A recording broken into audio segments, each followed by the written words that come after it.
আসসালামু আলাইকুম। কেমন আছেন সবাই? সবাই আশা করি ভালো আছেন।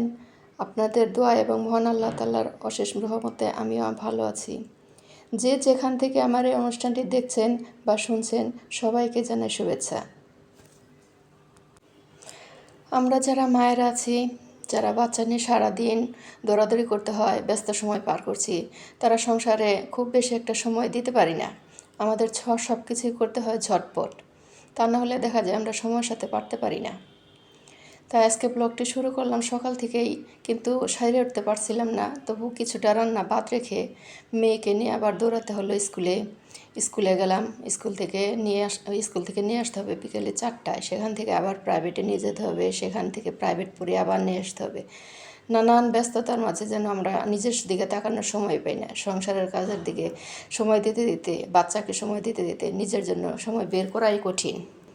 তো যাই হোক, মেয়েকে স্কুলে দিয়ে রেখে এসে আমি খুব ঝটপট যেগুলো রান্না করে নিলাম, যাতে সময় কম লাগে।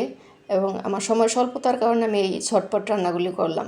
আমি স্কুলে বাচ্চাকে নিয়ে যাওয়ার আগে এই সমস্ত ধরনের সবজি, পেঁয়াজ, কাঁচামরিচ, আমার রান্না করতে যা যা প্রয়োজন আমি সব কিছু গুছিয়ে রেখে গিয়েছিলাম, জানিয়ে যে আমি বাসায় আসার পরে খুব একটা সময় পাবো না। এদিকে দুপুরের নামাজের সময় হয়ে যাবে, খাবারের সময় হয়ে যাবে, গোসল, বিভিন্ন কিছু মিলে দেখা যায় যে সময়ের সাথে পারবো না। তাই সব কিছু কেটে গুছিয়ে রেখে গিয়েছিলাম। এই তো এসে রান্না করছি। ঝটপট রান্না করার মানেই হচ্ছে আমরা যারা গৃহিণীরা সময় পাই না, তার অল্প সময়ে, সংক্ষিপ্ত সময়ে আমরা যেভাবে রান্না করি সেভাবেই আর কি দেখাতে হয় আমাদের। আজকে অনেক গরম শুরু হয়েছে। এই গরমে আমরা ফ্যানের নিচেই থাকতে পারি না। তারপরে ফ্যানের নিচে ভিডিও ভয়েস দিতে গেলে অনেক সমস্যা হয়, যার কারণে আমরা যারা ভিডিও করি বা ব্লগ তৈরি করি, ভয়েস দিতে গেলে ফ্যানের নিচে দিতে পারি না, ফ্যানের শব্দটা চলে আসে। তাই অনেক গরমের মধ্যে ফ্যান ছাড়া, ফ্যান অফ করে ভয়েস দিতে হচ্ছে। আপনারা কষ্ট করে যারা দেখবেন আমাদেরকে প্লিজ দয়া করে আমার চ্যানেলটাকে সাবস্ক্রাইব করবেন এবং লাইক দিবেন, কমেন্টে জানাবেন কেমন হয়েছে। আমি যদিও বা নতুন, আমি হয়তোবা এত ভালো কথা বলতে পারি না, হয়তোবা আমার সিনিয়র আপু যারা আছে তাদের মতন আমি এত ভালো ভয়েস দিতে পারি না, ভিডিও তৈরি করতে পারি না। তো মানুষ তো ছোটো থেকেই আস্তে আস্তে উপরের দিকে যায়। তো আমার যদি ভুল না হয় আমি শিখবো কোথা থেকে? আমার ভুল হবে, আপনারা বড় আপু যারা আছেন বা যারা দেখছেন তারা সকলে আমাকে কমেন্টে জানাবেন আমার ভিডিওটি কেমন হয়েছে বা কী করলে আর ভালো লাগবে। ভবিষ্যতে সেদিকে নিয়ে যাওয়ার জন্য চিন্তাভাবনা করব, আপনাদের কথা মাথায় রেখে আমি কাজ করব। দয়া করে আমাকে কমেন্টে সব কিছু জানাবেন। আমার রান্নাটা শেষ হলে আমার বাসার হেল্পিং হ্যান্ড চলে আসবে, কিন্তু ও এসে যে কাজগুলি করে সেগুলি আমার হেল্পিং হ্যান্ডদের যারা কাজ করে তারা অবশ্যই জানে যে তারা কী ধরনের কাজগুলি করে। ঘর ঝাড় দিতে বললে 2 মিনিটে ঝাড়ু দেওয়া শেষ হয়ে যাবে, হাঁড়ি পাতিল ধুতে দিলে হাঁড়ি পাতিলগুলি দেখা যাবে ওভাবেই ময়লা জমে থেকে যায়, ওইভাবে পরিষ্কার করে না। কাপড় কাচতে গেলে কাপড়ের মধ্যে দেখা যায় ময়লা ওভাবেই থেকে যায়, ওগুলি আবার আমাদেরই কষ্ট করে পরিষ্কার করতে হয়।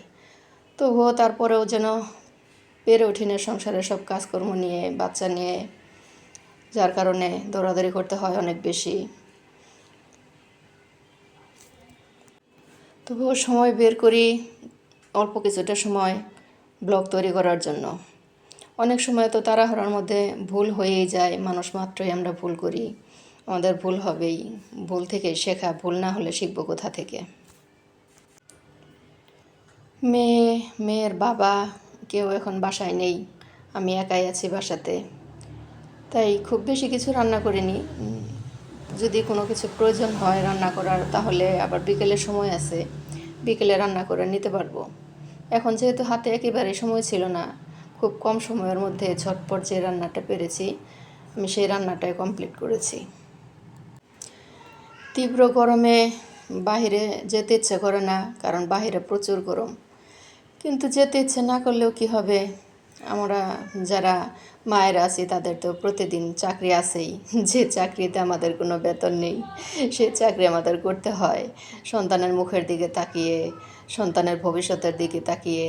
আমরা মায়েরা সারাদিন অনেক কষ্ট করি, দিন শেষে যখন দেখতে পাই পরীক্ষায় আমার মেয়েটা বা আমার বাচ্চা ভালো রেজাল্ট করেছে, ভালো নম্বর পেয়েছে, তখন যেন আর এই কষ্টকে আমাদের কষ্টই মনে হয় না, তখন যেন মনে হয় খুশিতে বুক ভরে যায়। এতক্ষণ কষ্ট করে যে আপু এবং ভাইয়ারা আমার এই ভিডিওটি দেখেছেন, তাদের সকলকে জানাই অনেক অনেক ভালোবাসা এবং শুভেচ্ছা। তো আজ এ পর্যন্তই।